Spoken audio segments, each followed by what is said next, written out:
metallic taste of blood pooled in my mouth as I pressed my cheek against the cold bathroom tiles. My hands trembled as I gripped the edge of the sink, knuckles white, trying to steady myself against the wave of nausea that crashed through me. The fluorescent light above flickered.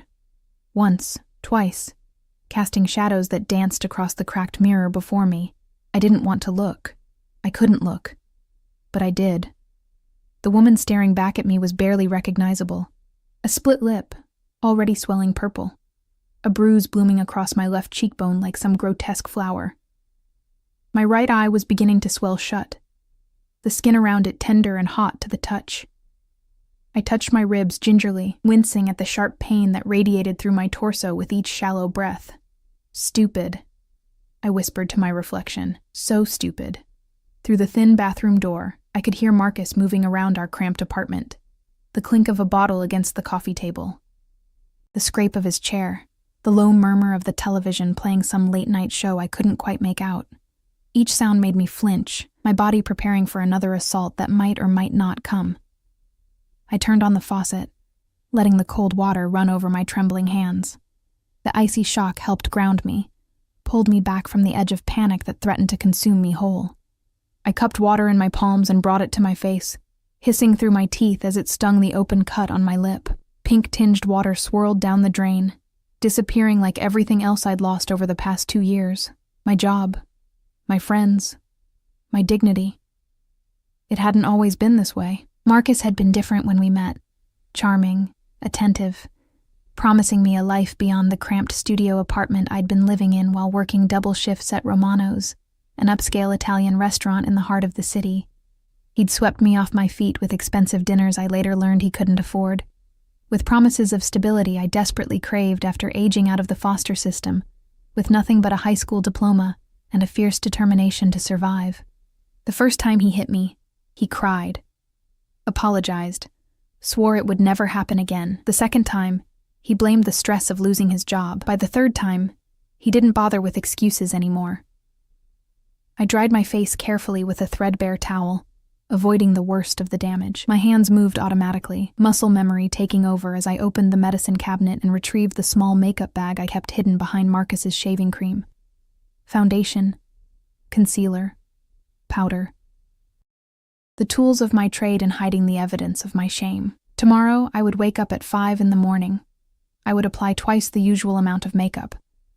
I would put on my crisp white shirt and black slacks, tie my dark hair back in a neat bun, and I would go to work at Romano's like nothing had happened. I would smile at the wealthy patrons, refill their wine glasses, laugh at their jokes, and pretend I was anything other than a ghost haunting her own life, because that's what you did when you had nowhere else to go. I clicked off the bathroom light and opened the door as quietly as possible. Marcus was sprawled on our sagging couch, beer bottle dangling from his hand, eyes fixed on the television screen. He didn't look at me as I crept past him toward our bedroom, didn't acknowledge my existence at all. Sometimes being invisible was a mercy. I slipped between the thin sheets of our bed, curling into the farthest corner, making myself as small as possible. Sleep was a long time coming, interrupted by the throb of pain in my face and the soundtrack of Marcus's drunken snoring from the living room. The alarm pierced through my restless sleep at 5 o'clock sharp. I silenced it quickly, my body protesting as I dragged myself upright. Every muscle ached. My face felt tight and swollen. The skin stretched uncomfortably over the bruises I knew had darkened overnight. The apartment was silent except for Marcus's snoring. He'd passed out on the couch, still fully clothed, an array of empty bottles littering the floor around him. I moved through our morning routine like a wraith. Shower, makeup, uniform. The face that emerged from my careful ministrations looked almost human, though the foundation was caked on thick enough to feel like a mask. I caught the 6:15 bus, standing in the back, where the morning light wouldn't highlight what the makeup couldn't fully hide. The city was just beginning to wake up, streetlights still glowing against the gray dawn. I pressed my forehead against the cool window, watching the familiar route blur past.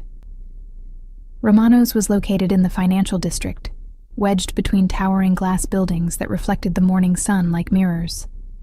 It was the kind of place where businessmen closed million-dollar deals over plates of handmade pasta, where politicians met in shadowed corners, where secrets were traded as freely as the expensive bottles of wine that lined the walls. I'd worked there for 3 years. It was the one good thing in my life, the one place where I felt like I had value. Giuseppe Romano, the owner, was a gruff Italian man in his 60s who'd taken a chance on me when I'd shown up desperate for work. He demanded perfection from his staff, but he was fair. He paid well. And most importantly, he asked no questions about the occasional bruises I couldn't quite hide. I entered through the back entrance at 6:45, tying my apron around my waist as I made my way through the kitchen. The familiar smells of garlic, fresh basil, and baking bread wrapped around me like a comfort. This was my sanctuary. "Mia," Giuseppe's booming voice called from his office. "Come here, ragazza." I swallowed hard, checking my reflection in the stainless steel refrigerator door before heading toward his office. Giuseppe stood behind his desk, his weathered face creased with what might have been concern. Beside him stood a younger man I didn't recognize. Early 30s, impeccably dressed in a charcoal suit that probably cost more than my monthly rent. "Mia, this is Marco." Giuseppe's voice was careful, measured. "He'll be working with us for a while. Private security consultation." The lie was obvious, but I nodded anyway. Giuseppe had connections. Everyone knew that. Romano's was neutral territory, in a city carved up by invisible borders and unspoken agreements. Marco extended his hand, and I took it automatically. His grip was firm but brief, his dark eyes scanning my face with an intensity that made me want to look away. He was handsome in a dangerous way. Sharp jawline, dark hair styled perfectly, eyes that seemed to see everything and miss nothing. "Pleasure," he said, his voice smooth as aged whiskey. I murmured something appropriate and escaped back to the main dining room, my heart hammering for reasons I couldn't quite name. Something about the way he'd looked at me made my skin prickle with awareness. Like he'd seen through the makeup, through the carefully constructed facade, straight to the broken thing underneath. The morning shift passed in a blur of preparation. We set tables with precise care. Silverware aligned perfectly, water glasses positioned just so, fresh flowers arranged in crystal vases. Romano's didn't open until 11, but Giuseppe insisted on perfection in every detail. I was polishing wine glasses when I felt someone watching me. I turned to find Marco leaning against the bar, his attention fixed on me with an unsettling focus. He'd removed his suit jacket, rolled up his sleeves to reveal forearms corded with muscle and scattered with scars that told stories I didn't want to know. "You're good at that," he said, nodding toward the glass in my hands. 3 years of practice. I set down the glass and picked up another, keeping my hands busy so I wouldn't have to meet his eyes. "Giuseppe says you're his best server. Giuseppe is generous with his praise." I doubt that. Marco moved closer, and I caught his scent. Expensive cologne undercut with something darker, more primal. Leather and gunpowder and smoke. He doesn't seem like the generous type. I said nothing, focusing on the glass until it gleamed. "That's quite a bruise you're hiding under all that makeup." My hand stilled. The glass nearly slipped from my fingers. "I don't know what you're talking about." "Don't you?" His voice was soft, almost gentle, but there was steel underneath. "I've seen enough concealer jobs to recognize one. You walked in here this morning moving like your ribs hurt. Your right eye is slightly swollen despite the ice you clearly applied before the makeup. And you flinched when Giuseppe raised his voice, even though he was just calling your name." Heat flooded my cheeks. Shame and anger twisted in my gut. "It's none of your business." Maybe not. He was close enough now that I could feel the heat radiating from his body. "But it might become my business. Are you threatening me?" The words came out sharper than I intended, fear making me bold. Something flickered in his dark eyes. Surprise, maybe, or respect. "No, Mia, I'm not threatening you." "Then what are you doing?" Before he could answer, Giuseppe emerged from the kitchen, clapping his hands. "Enough standing around. Marco, I need to show you the security system. Mia, the Castellano party will be here at noon. Make sure their usual table is perfect." Marco held my gaze for one more heartbeat, and something passed between us, a recognition, perhaps, of kindred damage. Then he turned and followed Giuseppe, leaving me alone with my trembling hands and the uncomfortable sensation that my carefully constructed walls had just developed their first crack. I threw myself into work, preparing the private dining room for the Castellano party. They were regulars, old money, connected to everything and everyone in the city. I'd served them dozens of times, invisible in the way that service staff always are to people of their class. At 11:55, the first members of the party began to arrive. I recognized some faces, politicians, businessmen, a district attorney I'd seen on the news. They settled into the private room with the ease of people accustomed to power and privilege, and then he walked in. Dante Castellano. I'd seen him before, of course, served his table, poured his wine. But I'd never truly looked at him. Never allowed myself to see him as anything other than another customer. To look too closely at men like him was dangerous. But now, as he entered Romano's flanked by two massive men in dark suits, I couldn't help but stare. He was young. Couldn't have been more than 32, 33. Tall and lean, moving with a predator's grace. His suit was black and perfectly tailored, his dark hair styled in a way that probably required more effort than it appeared. But it was his face that captured attention. Beautiful in a cruel sort of way. All sharp angles and cold eyes that swept the room with calculated precision. Power radiated from him like heat from pavement in summer. Every person in the restaurant felt it. Conversations quieted, heads turned. Giuseppe himself came out to greet him, shaking his hand with a deference I'd never seen him show anyone else. I pressed myself against the wall near the kitchen, trying to become invisible again. But those cold eyes found me anyway, sweeping over me with the same clinical precision Marco had used earlier. For a moment, his gaze lingered on my face, and I saw something flicker there. Recognition? Curiosity? Before he turned away and disappeared into the private dining room. My hands were shaking again. I didn't know why. Dante Castellano was just another customer. Just another wealthy man in a city full of them. Except he wasn't. Everyone knew the Castellano name. Everyone knew what it meant. And everyone with half a brain knew to stay far, far away from the family's business. Mia. Giuseppe appeared at my elbow, his voice low. You'll be serving the private room today. Marco will be standing in. Security. Giuseppe, They requested you specifically. His eyes were worried. I would say no, but you didn't say no to the Castellanos. I understood. I straightened my spine, checked my makeup one more time in the reflection of a picture frame, and pushed through the doors into the private dining room. 12 men sat around the table. Dante Castellano sat at the head, flanked by his security. Marco stood near the wall, his eyes tracking my every movement. The air was thick with cigar smoke and expensive cologne, and something else. Something sharp and dangerous that made every instinct I had scream at me to run. Gentlemen, I said, my voice steady despite the fear crawling up my spine. Welcome to Romano's. May I start you with drinks? I moved around the table, taking orders, pouring water, pretending I didn't notice the way some of them looked at me. Assessing, dismissive, predatory. I'd grown used to those looks. In my world, women like me were disposable. But when I reached Dante Castellano, everything changed.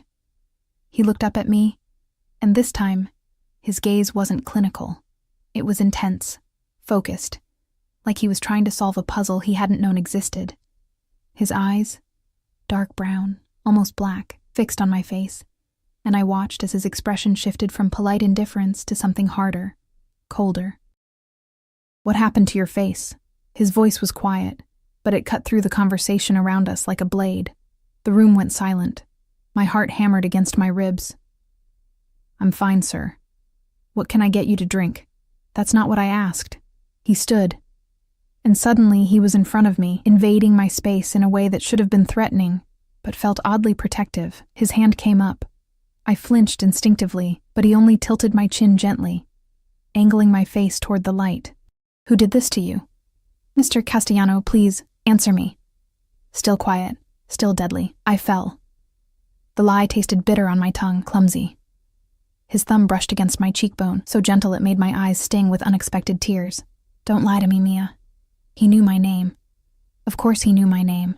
Men like him knew everything. It's nothing, I whispered. Please, sir. I need this job.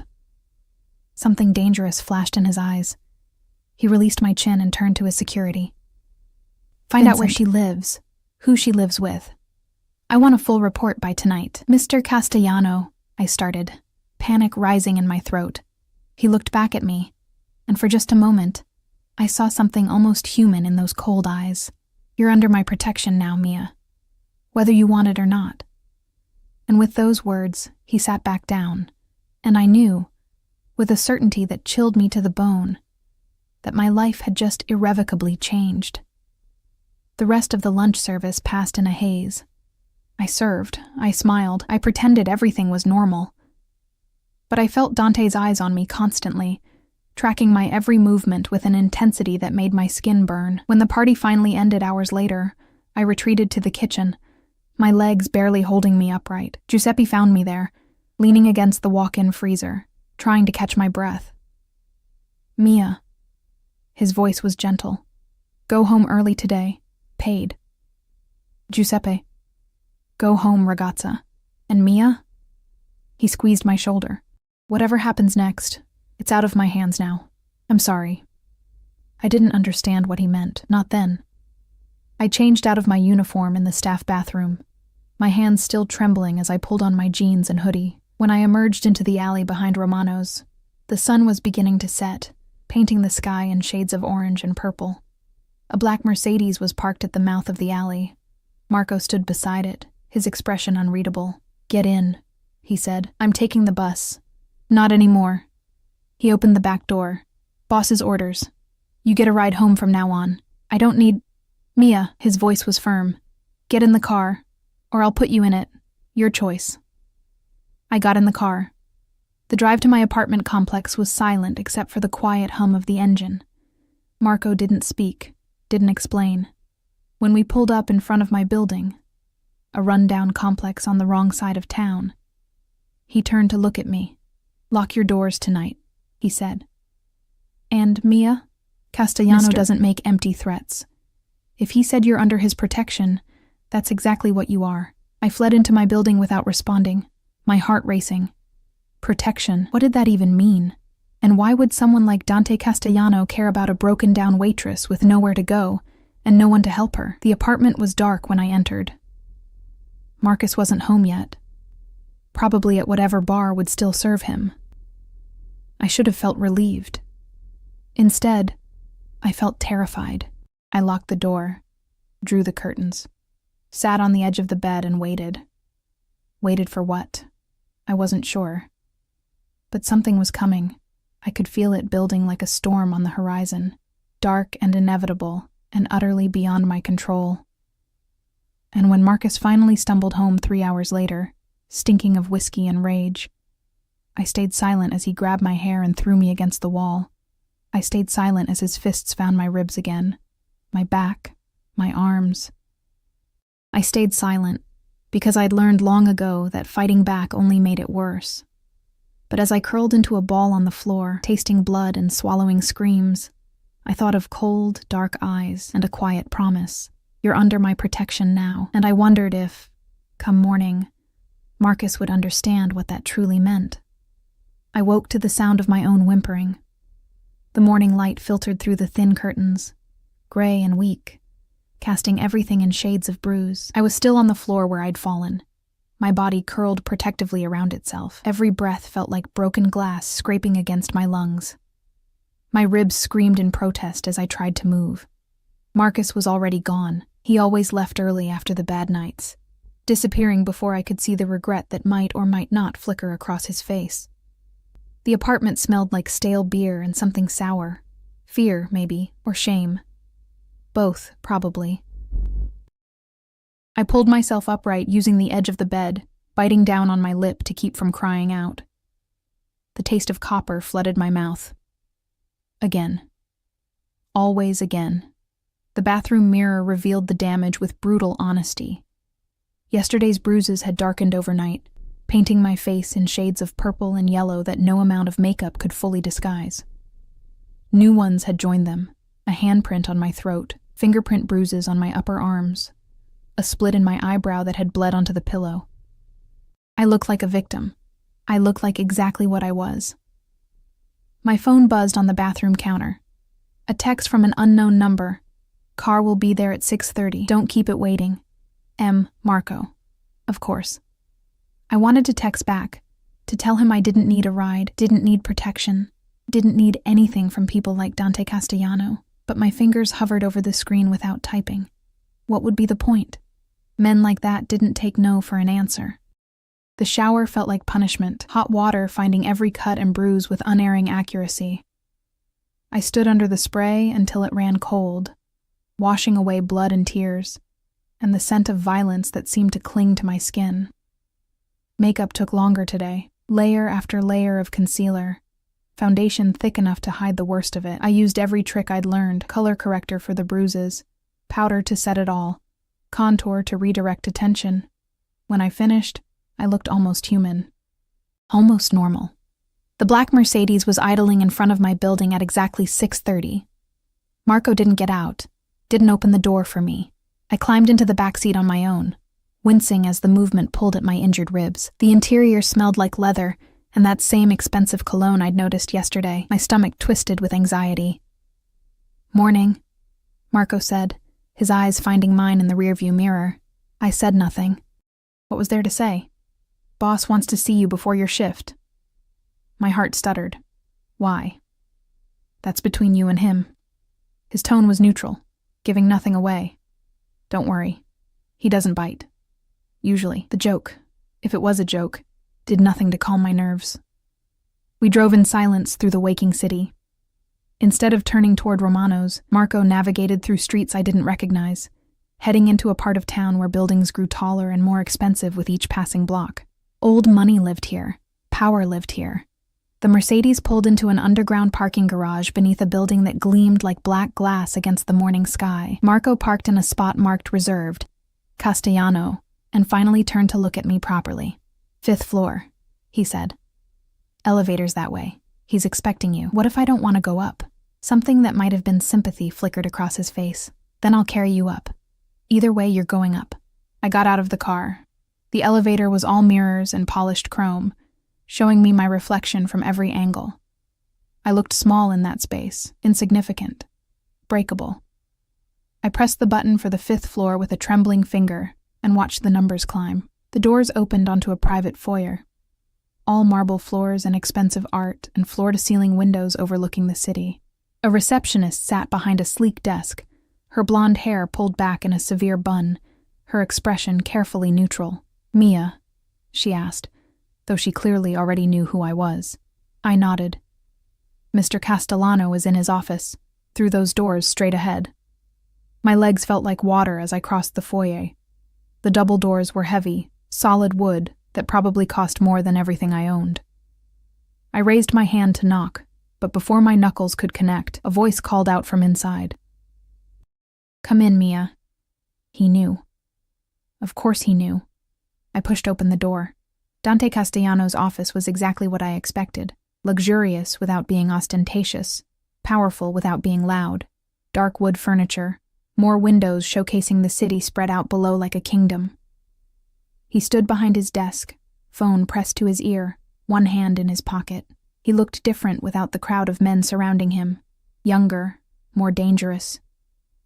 He held up a finger, 1 minute, and continued his conversation in rapid Italian. I caught only fragments, but his tone was cold, dismissive.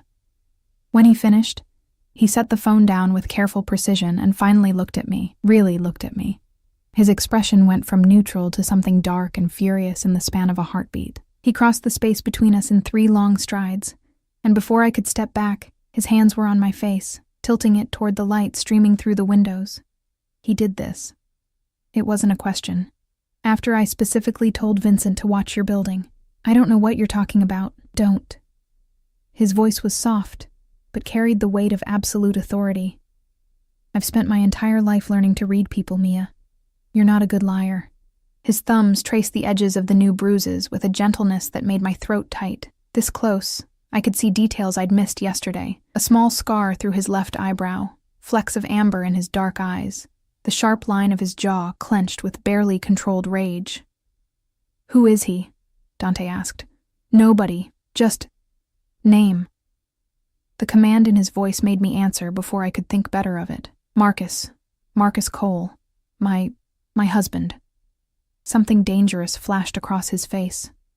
Husband. Yes. You don't wear a ring. I pulled my hands from his, wrapping my arms around myself protectively. He sold it, 6 months ago, for drinking money. Dante's jaw tightened. He turned away from me, walking to the windows, his hands clenched into fists at his sides. When he spoke again, his voice was carefully controlled. How long? 2 years. The marriage. I couldn't say it. Couldn't name what Marcus did to me night after night. The abuse. Dante finished for me, his tone flat. 2 years of him putting his hands on you, beating you, terrorizing you in your own home. Shame burned in my chest. It's not what? Not that bad? Not his fault? He turned back to me, and the fury in his eyes stole my breath. Let me make something very clear, Mia. What's happening to you is not acceptable. It's not normal. And it ends today. You can't just... I can do whatever I want. He moved closer again, crowding my space in a way that should have frightened me, but didn't. This is my city. These are my streets, and you are under my protection now. That means nobody touches you without consequences. I don't understand. My voice came out small, broken. Why do you care? I'm nobody. I'm just a waitress. You don't even know me. For a long moment he said nothing. His eyes searched my face like he was looking for something specific, some answer to a question I didn't understand. When he finally spoke, his voice was softer, almost sad. My mother was a waitress 25 years ago, before my father found her, before he saved her from a man who liked to use his fists more than his words. His hand lifted, fingers barely touching the bruise on my cheekbone. I was 5 years old the first time I saw that man's broken body in our driveway. My father never told me what happened. He didn't have to. I understood even then. Some lines once crossed cannot be uncrossed. The confession hung between us, heavy with implications I was afraid to examine too closely. I'm not your mother, I whispered. No, you're not. His hand dropped. But that doesn't mean I'll stand by and watch history repeat itself in my city, under my watch. So what happens now? A cold smile touched his lips. Now we go to Romano's. You serve tables.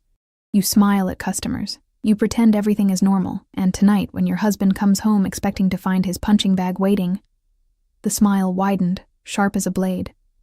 He'll find me instead. Terror and something else, something that felt dangerously like hope, twisted in my chest. You can't kill him, can't I? Please. I don't know why I was begging for Marcus's life. He'd spent 2 years destroying mine. But the thought of being responsible for his death, even indirectly, made bile rise in my throat. Please don't kill him. Dante studied me for a long moment, his expression unreadable. Then he nodded once, sharp and decisive. I won't kill him, but he will learn what happens to men who touch things that belong to me. I don't belong to you, don't you? He leaned in, his lips close to my ear, his breath warm against my skin. The moment you served my table yesterday, the moment I saw those bruises and decided they offended me, you became mine. You just didn't know it yet. He stepped back before I could process his words, already moving toward the door. Marco will take you to work. Act normal. Do your job. I'll handle everything else. Mr. Castellano, Dante. He looked back at me, his expression softening slightly. You'll call me Dante. And Mia, whatever happens tonight, remember that you didn't ask for my protection. I gave it freely. His consequences are his own. Then he was gone, leaving me alone in his office with my racing heart and the terrifying realization that my life would never be the same. The day at Romano's passed in a blur of anxiety. I moved through my shift on autopilot, serving tables, pouring wine, pretending everything was fine. But my hands shook every time I set down a glass, and I kept glancing at the entrance, half expecting Marcus to appear. Giuseppe noticed. He always noticed. Whatever's happening, Piccola, he said quietly during a lull. It's out of my hands now. You understand? The Castellanos?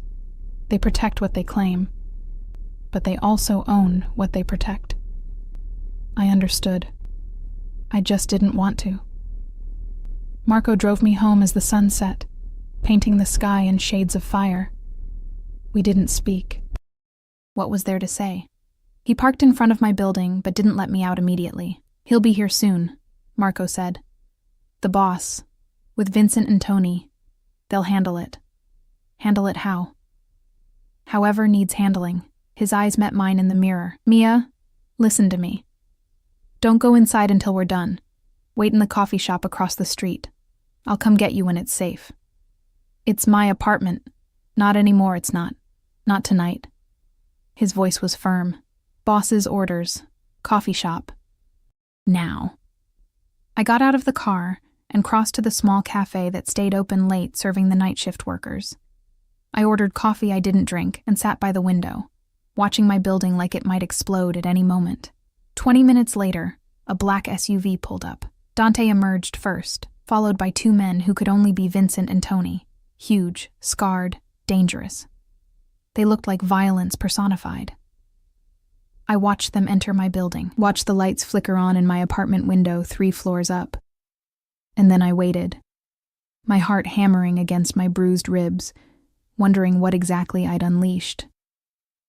The coffee in front of me had gone cold an hour ago, but I couldn't stop staring at it, my hands wrapped around the ceramic mug like it was the only thing anchoring me to reality.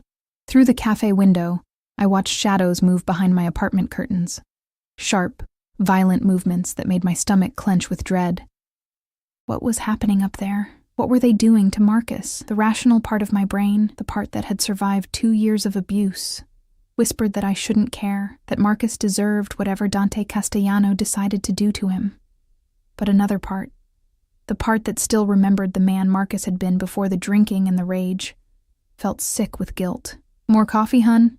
The waitress appeared at my elbow, pot in hand, concern creasing her weathered face. I shook my head. I'm fine. Thank you. She lingered, clearly wanting to say something more, but a look from someone near the counter made her retreat. I glanced over and saw Marco sitting at the bar, his attention fixed on me. How long had he been there? I hadn't even noticed him come in. He raised his coffee cup in a small salute, his expression unreadable. My apartment lights went dark, my breath caught in my throat. I half rose from my seat, panic flooding through me, but Marco was already moving. He crossed the cafe in 3 strides and put a firm hand on my shoulder, pressing me back down. Stay, he ordered quietly. They're coming down now. Is he? I couldn't finish the question. Alive? Yes. The boss keeps his promises. Marco's tone was neutral, but something flickered in his eyes. Breathing? Also yes. Walking. That's going to be questionable for a few weeks. I should have felt relieved. Instead, I felt nauseous. The cafe door opened and Dante walked in. He looked exactly the same as he had this morning. Suit still immaculate, hair still perfectly styled, expression still coldly controlled. But there was something different about him now, something dark and satisfied that made him seem more dangerous than ever. His knuckles were raw and split, blood crusting around the edges. He crossed directly to my table and slid into the seat across from me. Up close, I could see the splatter of blood on his collar, barely visible against the black fabric. His eyes were hard, glittering with an emotion I couldn't name. It's done, he said simply. What did you do to him? What needed doing? He reached across the table and took my hand, his thumb rubbing circles against my palm. The gesture was almost tender, completely at odds with the violence I knew he'd just committed. He won't touch you again, Mia. He won't even look at you again. I made certain of it. You said you wouldn't kill him, and I didn't. He's alive, conscious, and very aware of the new reality of his situation. Dante's smile was cold. I explained in detail what would happen if he ever came within 100 feet of you again. I also explained what would happen to everyone he's ever cared about if he decided to ignore that warning. He understood. Men like him always do when faced with consequences they can't fight. I pulled my hand away, wrapping my arms around myself. What happens now? Now you pack a bag. Whatever you need for the next few days. He stood, buttoning his suit jacket like we were discussing dinner plans instead of the complete upheaval of my life. "You're not staying in that apartment anymore. I have nowhere else to go. You're staying with me." The words hit me like a physical blow. "I can't." "You can, and you will." His tone left no room for argument. "Your building isn't safe. Half the locks don't work. There's no security. And your neighbors are either too drunk or too scared to help if something happens. I'm not leaving you vulnerable while Marcus licks his wounds and decides whether he's stupid enough to try for revenge. So I'm what? Your prisoner now?" Something dangerous flashed in his eyes. "You're my responsibility. There's a difference." "I don't see one."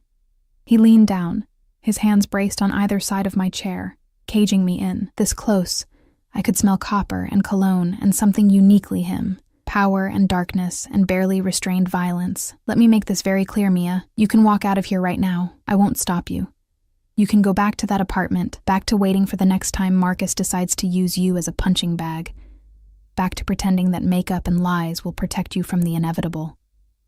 His voice dropped lower, softer, more dangerous. "Or you can accept that your life changed the moment I decided you were worth protecting. You can let me keep you safe while we figure out what comes next. The choice is yours, but choose quickly, because my patience has limits." I stared up at him, my heart hammering against my ribs. Every instinct I had screamed that this was wrong, that trading one controlling man for another, even if Dante wore expensive suits and spoke in cultured tones, was just another form of prison. But another voice, quieter and more desperate, whispered that maybe this prison would be different. Maybe this cage would have softer bars. "For how long?" I asked finally. "As long as necessary." "That's not an answer." A slight smile touched his lips. "No, it's not. But it's the only one I have right now." Marco appeared at Dante's shoulder, keys dangling from his hand. "Boss, Vincent says the apartment's clear." He packed what he thought she'd need. Dante straightened, his eyes never leaving mine. "Well?" I thought about my apartment, small and shabby and soaked in 2 years of violence. I thought about Marcus, broken somewhere upstairs, and the inevitable moment when pain would turn back to rage. I thought about the bruises hidden under my clothes, the ones that would take weeks to heal, and the ones on my soul that might never fade. "Okay," I whispered. "I'll go with you."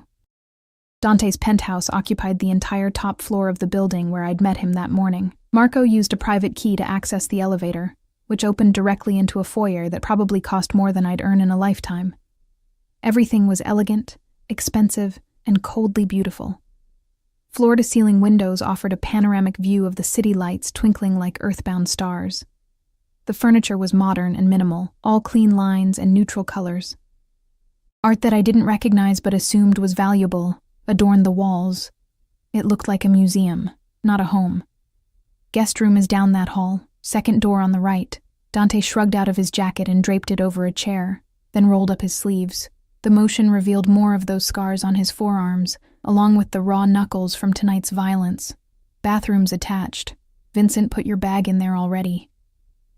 I stood frozen in the foyer, suddenly unsure of everything. What was I supposed to do now? Thank him for beating up my husband? Ask what he expected in return for his protection? Dante seemed to read my thoughts. He crossed to a bar cart and poured 2 fingers of amber liquid into crystal glasses. "You're wondering what I want from you." It wasn't a question, but I nodded anyway. He handed me one of the glasses. "Nothing. People like you don't do things for nothing." "People like me?" Amusement flickered in his dark eyes. "And what kind of person am I, Mia? Dangerous, powerful, used to getting what you want." I took a sip of the drink. Whiskey, smooth and expensive, burning pleasantly down my throat. "Men like you don't just help broken waitresses out of kindness. You're not broken." He said it with such certainty that I almost believed him. Damaged, maybe. Hurt, definitely, but not broken. Broken things can't fight back, and you've been fighting every day just to survive. That's not fighting. That's just existing. Sometimes existing is the bravest thing we can do. He gestured toward the hallway. "Your room has a lock on the inside. Use it if it makes you feel safer. There's food in the kitchen. Help yourself to whatever you want." I have some business to attend to, but Marco will be outside if you need anything. You're leaving? For a few hours. I need to make sure certain messages get delivered to the right people. His smile was cold. Your husband isn't the only one who needs to understand the new reality. His friends, his family, anyone who might think about causing you problems. They all need to know that touching you means dealing with me. The possessiveness in his tone should have frightened me. Instead, it sent a strange warmth through my chest that I didn't want to examine too closely. Why are you doing this?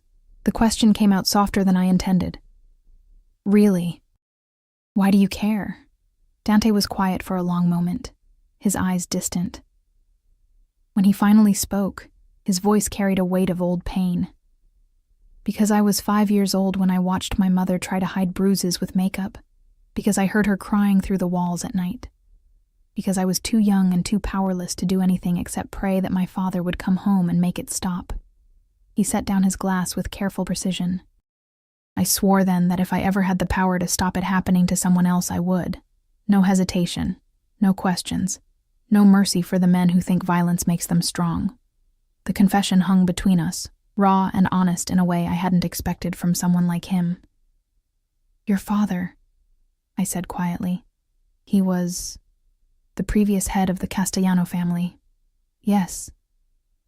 Dante's expression hardened. He found my mother serving tables at a restaurant not unlike Romano's. She was running from a man who beat her, trying to survive on her own with a 5-year-old son. My father fell in love with her, married her, adopted me, and made sure her ex-husband understood that some mistakes are permanent. What happened to him? Her ex-husband. They found his body in the river 3 months later. No emotion in his voice, just cold fact. The official cause of death was drowning. Unofficially, he drowned after someone broke both his legs and threw him in weighted with chains. I should have been horrified. Instead, I felt a dark satisfaction that scared me more than anything else tonight. So, this is about your mother, I said. I remind you of her. No. He stepped closer, his hand coming up to cup my cheek with surprising gentleness. You remind me of every person who's ever felt powerless, and I have the power to change that now. So I will. His thumb traced the edge of a bruise, and I couldn't help the small gasp that escaped me, part pain, part something else entirely. His eyes darkened at the sound. Get some rest, he said, his voice rougher now. We'll figure out the rest tomorrow. He left before I could respond, the private elevator doors closing behind him with a quiet hiss. I stood alone in his penthouse, my heart racing, my mind spinning with everything that had happened in the last 24 hours. Yesterday I was invisible, broken, trapped in a cycle of violence with no escape. Tonight, I was standing in a penthouse overlooking the city, under the protection of one of the most dangerous men in the state, feeling safer than I had in years. I should have been terrified of what came next. Instead, as I made my way to the guest room and locked the door behind me, I felt something I'd almost forgotten existed. Hope. I didn't sleep. The guest room was larger than my entire apartment, decorated in soft grays and creams that should have been calming, but only emphasized how out of place I was. The bed was enormous, the sheets Egyptian cotton with a thread count I couldn't even guess at. Everything smelled clean and expensive and foreign. I lay awake for hours, staring at the ceiling, listening to the unfamiliar sounds of Dante's penthouse, the quiet hum of expensive air conditioning, the distant whoosh of the elevator. At some point past 3 a.m, I heard the elevator doors open, and quiet voices. Dante returning with Marco, discussing something in low tones I couldn't quite make out, then silence. I must have dozed off eventually, because I woke to sunlight streaming through floor-to-ceiling windows and the smell of coffee drifting from somewhere in the penthouse. For a disoriented moment, I forgot where I was. Then memory crashed back. Marcus, the violence, Dante's cold promise of protection. My phone buzzed on the nightstand. A text from Giuseppe. Take the week off. Paid. Boss's orders. Of course. Dante had already handled that too, arranging my life without asking, making decisions I should have been making for myself. I should have been angry. Instead, I felt oddly relieved not to have to pretend everything was normal. I showered in the attached bathroom, all marble and chrome and water pressure that felt like heaven against my sore muscles. Someone, probably Vincent, had packed more of my belongings than I'd expected. My toiletries, several changes of clothes, even the battered paperback I kept on my nightstand. The efficiency of it unsettled me. How thoroughly had they gone through my apartment? What else had they seen? I dressed in jeans and a soft sweater, hiding the worst of the bruises on my arms. The ones on my face were fading slowly.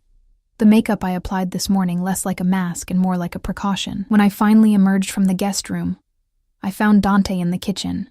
He stood at the counter in dark slacks and a white dress shirt, sleeves rolled to his elbows, reading something on his tablet while drinking espresso from a tiny cup. His hair was still damp from a shower, and without the armor of his full suit, he looked younger, almost approachable. Until he glanced up and I saw his eyes. Those were the same, dark, intense, missing nothing. "Morning," he said, setting down the tablet. "There's coffee in the pot.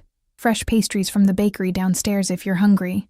I poured coffee, needing something to do with my hands. "You didn't have to do all this." "Do what?" "Any of it. The clothes, talking to Giuseppe, letting me stay here." I wrapped my hands around the warm mug.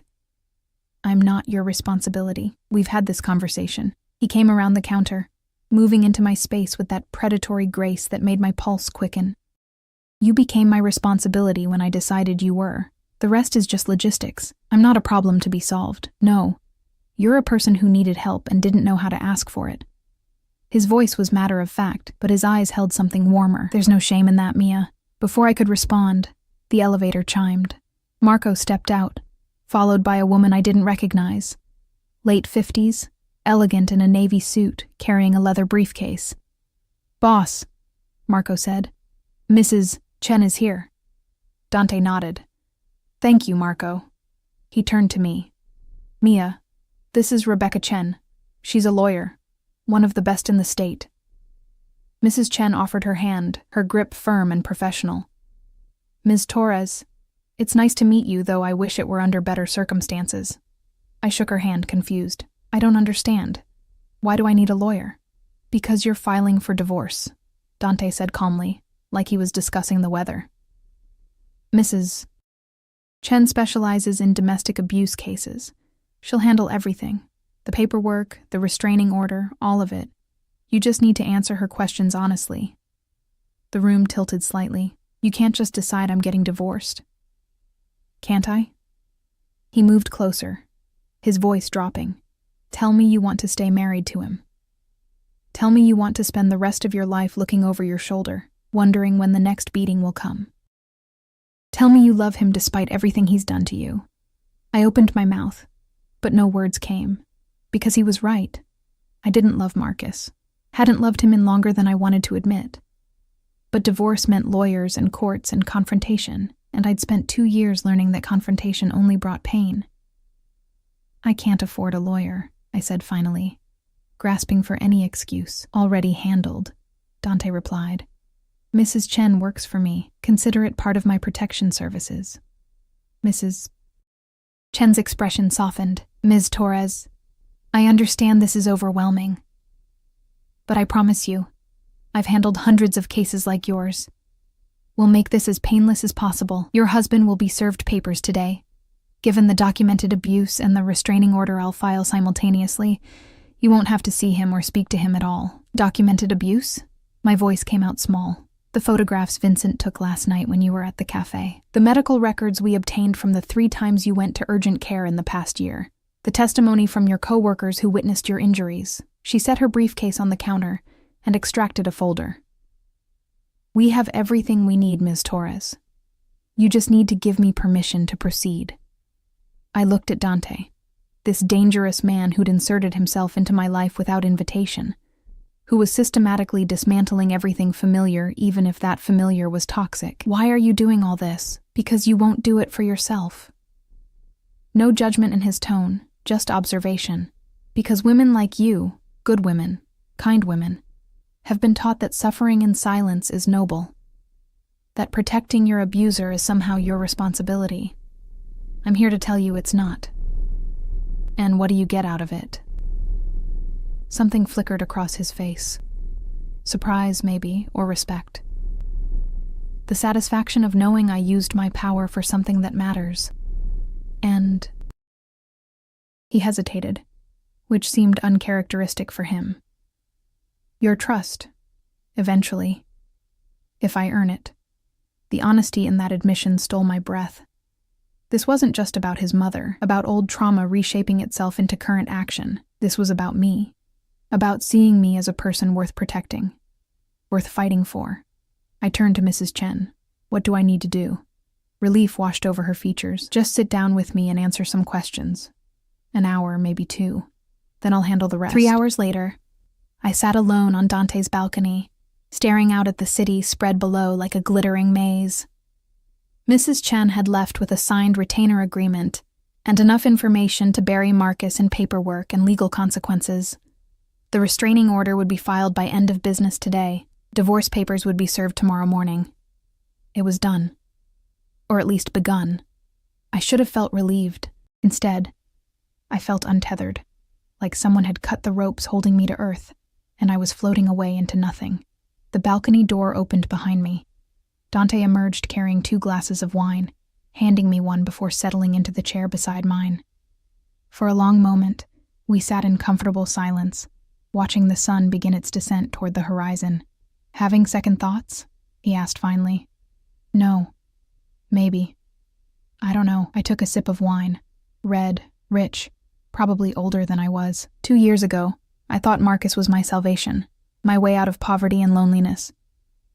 Now I'm sitting here in a penthouse with a man I barely know, letting him make decisions about my life. Is that what you think I'm doing, making decisions for you, aren't you? He was quiet for a moment, considering.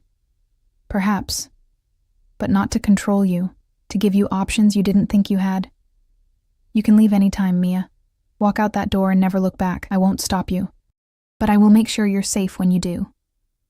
Because of your mother. Because of you. He turned to look at me, his dark eyes intense in the fading light. My mother was my mother. You're something else. What am I? I don't know yet. The confession seemed to cost him something. But I intend to find out. My heart hammered against my ribs. This was dangerous territory, this thing building between us. I was vulnerable, freshly escaped from one bad situation, and he was powerful, beyond measure. Every logical part of my brain screamed that this was a recipe for disaster, but logic had never kept me warm at night. Dante. His phone buzzed, interrupting whatever I'd been about to say. He glanced at it, and his expression darkened. I need to handle something. Are you all right here for a few hours? I'm fine. What's wrong? Your husband decided to be stupid. He stood, already moving toward the door. He went to Romano's looking for you. Giuseppe had to call security. Fear lanced through me. Is Giuseppe okay? He's fine. Marcus is the one who's going to have problems. Dante's voice was cold, controlled rage. I specifically told him what would happen if he tried to find you. He chose not to listen. Now he'll learn the hard way. Please don't kill him. I stood, following him inside. I know I keep saying that, but I won't. He stopped at the elevator, turning to face me. But Mia, understand something. My restraint has limits. If he continues to be a problem, if he puts you or anyone else in danger, those limits will be reached. And when they are, I won't hesitate. The elevator doors opened. Marco stepped out, his expression grim. Boss, we've got a situation. Marcus Cole showed up at Romano's with 3 friends. They're making threats, saying if Mia doesn't show her face, they'll start breaking things. Dante's jaw clenched. How many of our people are there? Vincent and Tony are already on site. I've got 4 more en route. Good. Dante stepped into the elevator, then looked back at me. Lock the door behind me. Don't open it for anyone except Marco. Understood? I nodded, my throat too tight to speak. The doors closed, and he was gone. I stood frozen in the foyer, my heart racing. This was my fault. Marcus was acting out because of me, endangering Giuseppe and the restaurant I loved because I dared to accept help. Maybe Dante was wrong. Maybe I was broken after all, because broken things didn't just hurt themselves. They damaged everything they touched. I retreated to the guest room and locked the door, curling up on the bed fully clothed. Through the windows, the city lights began to wink on, transforming the landscape into something beautiful and cold. Somewhere out there, Dante was dealing with Marcus. Somewhere out there, violence was being committed in my name, and I couldn't even say I was entirely sorry for it. My phone buzzed. A text from an unknown number. "You think you can hide behind Castellano? You're still my wife. I'll find you." My hands shook as I took a screenshot and forwarded it to Marco. Within seconds, my phone rang. "Mia." Marco's voice was tight. "Where did this come from?" "I don't know. Unknown number. Don't respond. Don't engage. I'm forwarding this to the boss and Mrs. Chen." A pause. "He's really stepping in it now, making threats while we're filing a restraining order. His lawyer's gonna love that. Is Dante okay?" "Boss is always okay. He's handling it." Another pause. "Listen, Mia. I know this is scary, but you did the right thing. Men like Marcus don't stop until someone makes them stop. Boss is just making sure he stops permanently." After Marco hung up, I lay in the darkening room, clutching my phone like a lifeline, waiting for news, waiting for Dante to return, waiting for my new life to begin, even though I had no idea what shape it would take. All I knew was that there was no going back. Whatever happened next, I was committed to this path now. For better or worse, I belonged to Dante Castellano's world, and that terrified me almost as much as it thrilled me. Dante returned just after midnight. I'd been dozing on the couch, unable to face the emptiness of the guest room, when the elevator chimed. My eyes snapped open, adrenaline flooding through me as I sat up. But it was only him, looking tired and disheveled in a way I hadn't seen before. His shirt was untucked, the top buttons undone. Blood splattered across his collar. "More than last time. You're still awake," he said, loosening his tie as he crossed to the bar. I was worried. The admission came out before I could stop it. He glanced at me, something softening in his expression. "About me? About what you were doing? About Marcus?" I stood, wrapping my arms around myself. "About all of it." Dante poured himself a drink, whiskey, straight, and downed it in one swallow. Then he poured another and brought it to where I stood. "Your husband and his friends are currently enjoying the hospitality of St. Mary's emergency room. Broken noses, a few cracked ribs, one dislocated shoulder. Nothing permanent, but painful enough to make a point. And the restaurant? Giuseppe's fine. Not a scratch on him or his property. We made sure the altercation happened in the alley out back." He took a sip of his drink. "Marcus violated the restraining order before it was even officially filed. Mrs. Chen is having a field day with the evidence. Between the threats, the attempted assault, and the text message, he's looking at jail time. Significant jail time. Relief and guilt warred in my chest. I never meant for any of this to happen. I know you didn't." He set down his glass and reached for me, his hands settling on my shoulders. "But it needed to happen. Men like Marcus don't just wake up one day and decide to be better. They escalate until someone stops them. I stopped him. That's not your fault. It's his consequence." I looked up at him.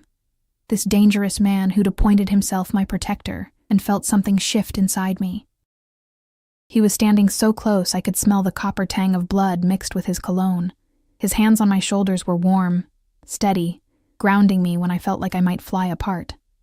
"I don't know how to thank you," I whispered. "Don't thank me yet." His thumbs traced small circles against my shoulders. "This isn't over. Marcus will go to jail, yes, but he has family, friends, people who might decide that causing you problems is worth the risk. You'll need to stay vigilant. Stay here where I can protect you." "For how long?" "As long as it takes." His eyes searched mine. "I meant what I said earlier, Mia. You can leave whenever you want, but I'd prefer you didn't. Not yet. Not until we're certain you're safe." The rational part of my brain knew this was dangerous.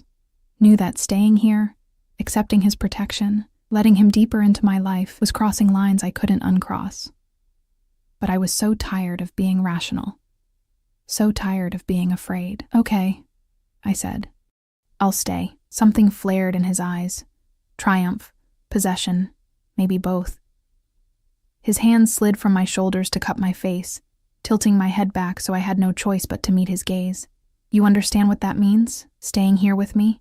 My heart hammered against my ribs. I'm not sure. It means you're mine to protect, mine to care for, mine to... He stopped himself, jaw clenching.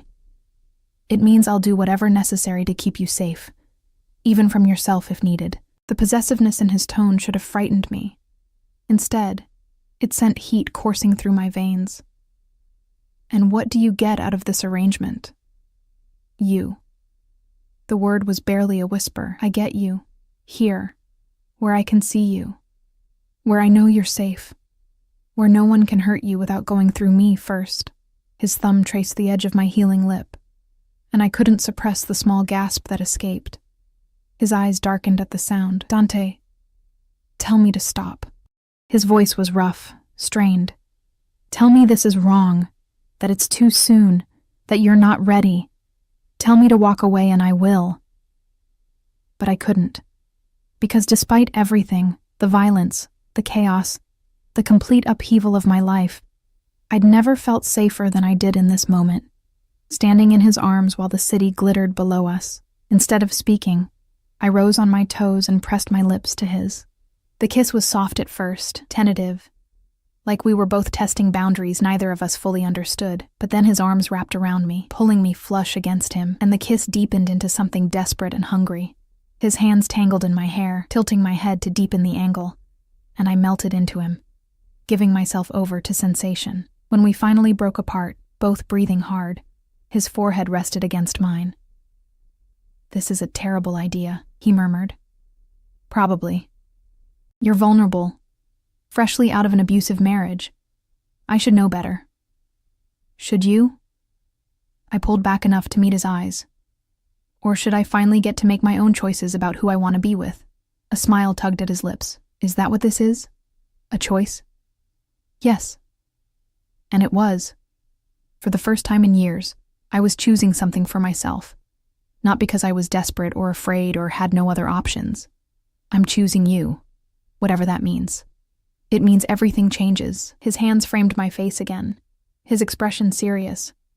I'm not an easy man, Mia. I have enemies.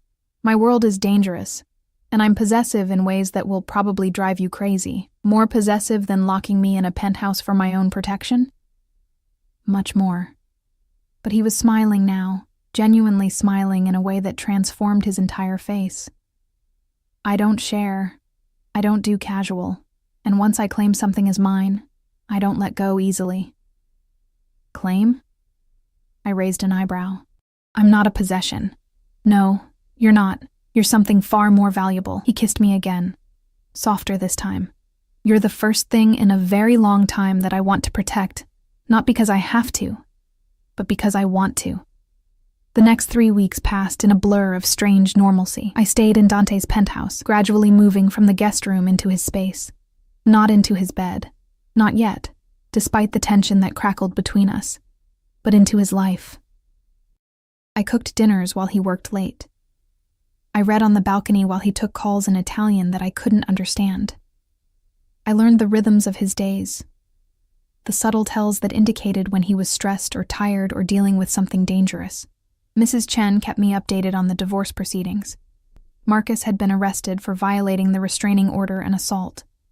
He was currently sitting in county jail, unable to make bail. His public defender was pushing for a plea deal. The divorce would be finalized within 60 days. I should have felt relieved. Instead, I felt caught between two worlds, the old life that was ending and a new one that hadn't fully begun. Giuseppe called weekly, checking on me, assuring me my job was waiting whenever I was ready to return. The other servers sent care packages, mostly chocolate and trashy magazines that made me laugh. Even Marco, stoic and professional, started leaving little things for me. A book he thought I'd like, pastries from my favorite bakery, a weighted blanket when he noticed I had trouble sleeping. But it was Dante who consumed my thoughts. He was different in private than he was in public. Softer, more vulnerable, though he tried to hide it. I learned that he had nightmares, waking sometimes in the early hours with a gasp and reaching for the gun he kept in his nightstand. I learned that he called his mother every Sunday, speaking in rapid Italian while pacing the balcony. I learned that despite the violence his world demanded, He was gentle with me, always checking, always asking permission before crossing boundaries.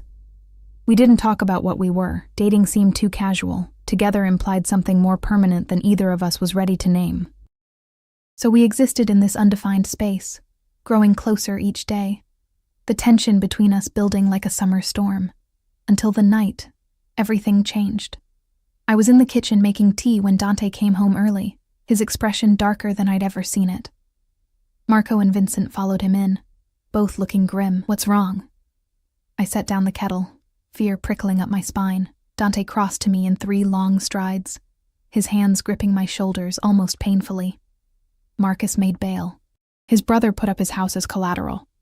My blood ran cold. When? 2 hours ago. He violated the terms immediately, went straight to your old apartment building. When he found it empty, he started making calls, asking questions, threatening people who wouldn't tell him where you were. Does he know about here? Not yet. But he will eventually. People talk, especially when offered enough money or motivation.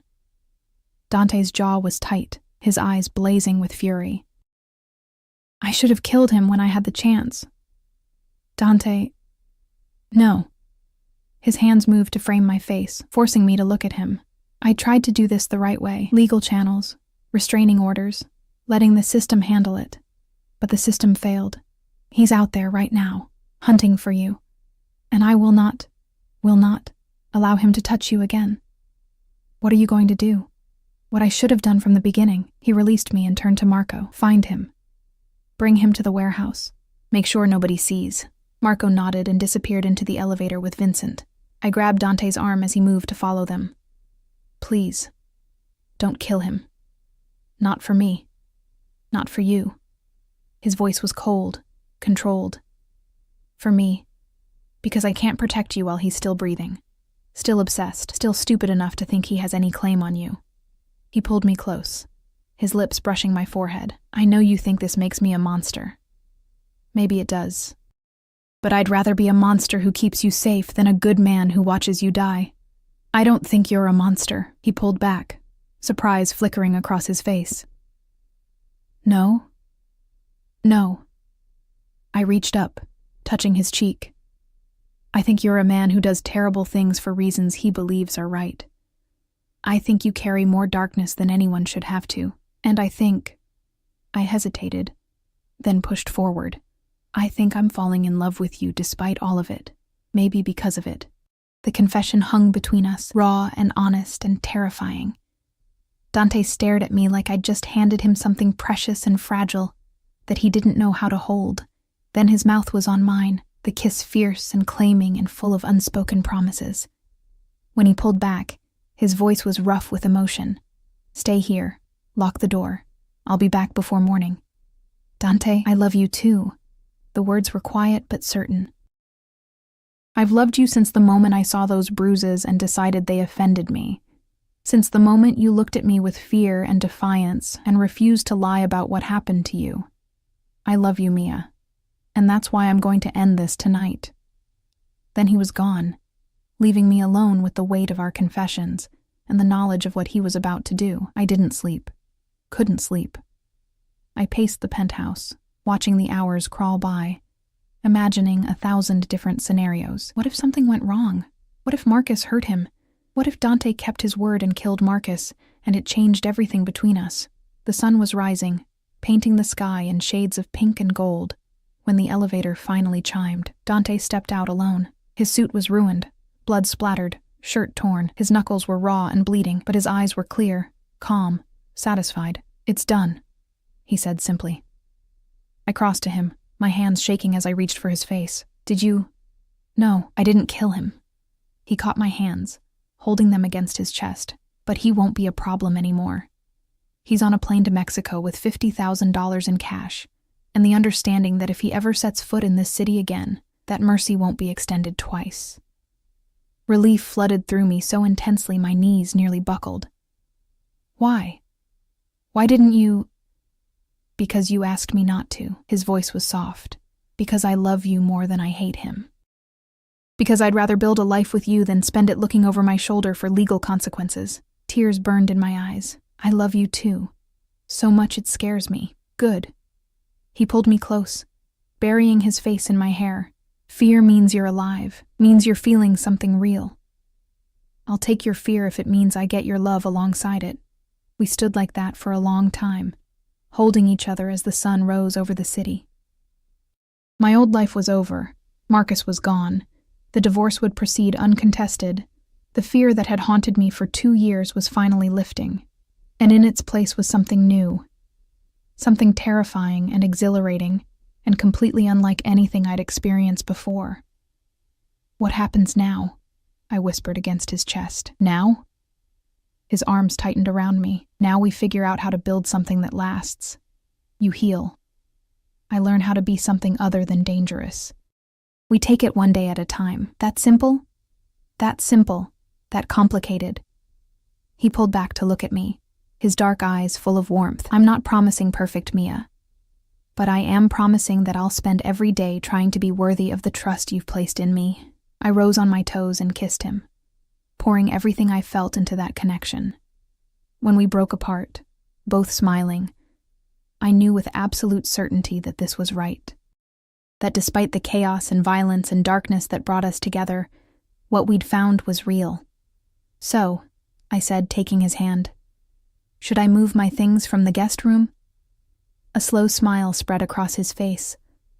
I thought you'd never ask. 6 months later, I stood behind the bar at Romano's, pouring wine for a table of businessmen who didn't know that the woman serving them was engaged to the most powerful man in the city. Dante sat in his usual corner table, conducting business with Marco and Vincent, his eyes tracking my movements with that possessive intensity I'd grown to love. Giuseppe emerged from the kitchen, clapping me on the shoulder. Good to have you back, Piccola. The place wasn't the same without you. I smiled, touching the diamond ring on my left hand, Dante's mother's ring, offered with trembling hands and a proposal that made me cry. Good to be back. Because this was my choice, to work, to build my own life even while being part of Dante's world. He understood that I needed this piece of independence, this reminder that I was more than just someone to be protected. As if sensing my thoughts, Dante looked up and caught my eye across the restaurant. The smile he gave me was private, intimate, full of promises about what would happen when we got home. I'd come so far from that broken woman who'd hidden bruises under makeup and believed she deserved the violence. I'd found strength I didn't know I had, love I never thought I'd deserve, and a future that looked nothing like the one I'd imagined. It wasn't perfect. Dante's world was still dangerous, still complicated. But it was mine. He was mine. And I was his. Not as a possession, but as a partner, an equal. Someone who chose him every day just as he chose me. And that, I'd learned, made all the difference.